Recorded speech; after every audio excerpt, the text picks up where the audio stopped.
This is Steve Wolf, and I want to welcome you to another monthly report on what happened last month. This time we're going to be talking about August of 2022. I have to tell you just one thing. Thanks a lot, Jerry. Jerome Powell, Fed chairman, really took the punch bowl away from the party. From June, about the middle of June, until about the middle of August, we had a pretty good rally going there. The stocks were moving, things were feeling pretty good. And then Jerome Powell, Jerry Powell, decides to say, no, we're going to take that away. And there's a headline here from a CNN business report that says, stocks sink as Fed Chair Jerome Powell promises forceful and rapid action on inflation. So those words really put a kibosh on the market. And just to give you an idea of what ended up happening in August, the S&P 500 was down about 4.2%. The Dow was down about 4.1%, and the NASDAQ was down about 5.2% for the month. And that's too bad because we were really having a pretty good month. And that takes us to the year through August 31st, where the S&P is down by 17%, the Dow is down by about 13%, and the NASDAQ is close to being down by 25%. So you can see what's happened really the most.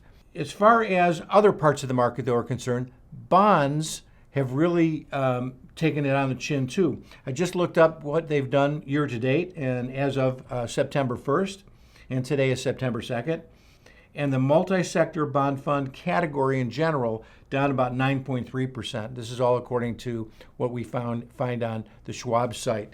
So you can see that, whether you're in bonds or stocks this year, it's really been tough. And before I continue on, I have to read a little disclaimer, which we do every month. Just remember that whatever is being said here is for informational purposes only. It's not meant to be a recommendation.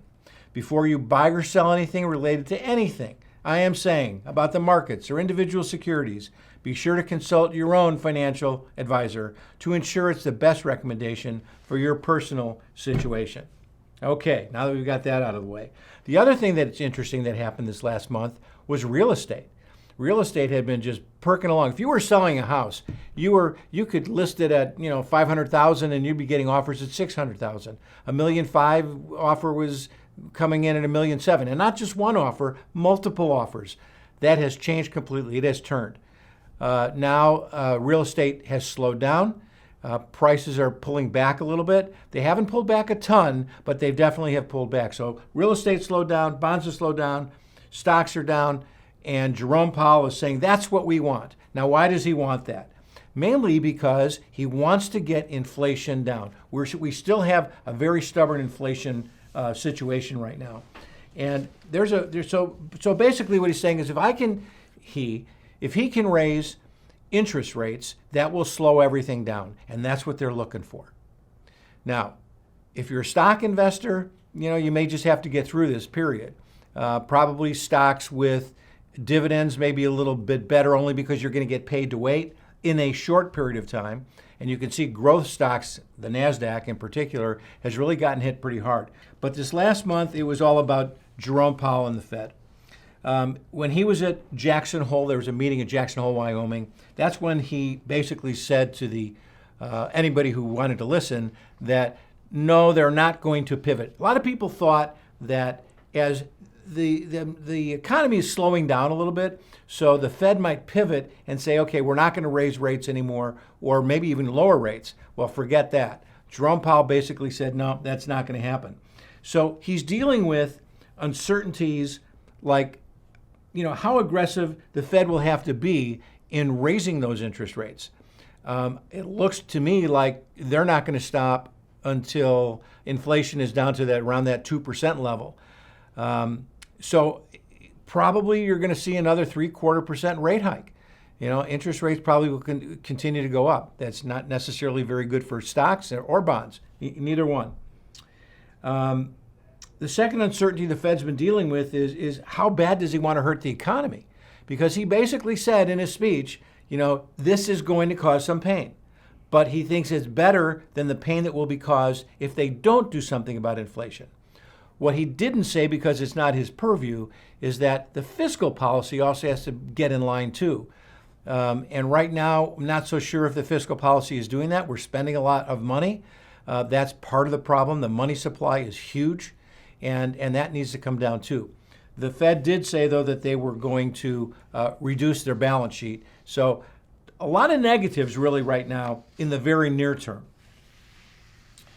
But definitely is their priority. I think for the next month. Now, remember, September, a lot of people don't know this. September is traditionally the worst month of the year for stocks. It might have already started a week or so ago in August. I'm hoping that September doesn't repeat what it has done in prior years, but it wouldn't shock me if we retested the low that we had in June. The economy itself is still okay, it's just slowing, all right?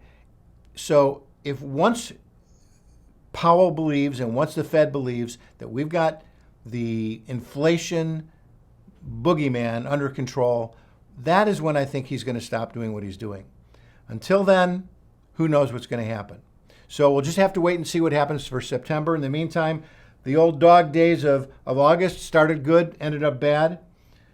My bull he's on his back right now, kind of dying, and the bear is firmly in charge. So we'll see what happens.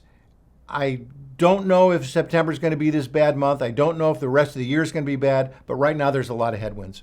So we'll see what happens for next month of September. I'll be back here beginning of October and let you know what's going on.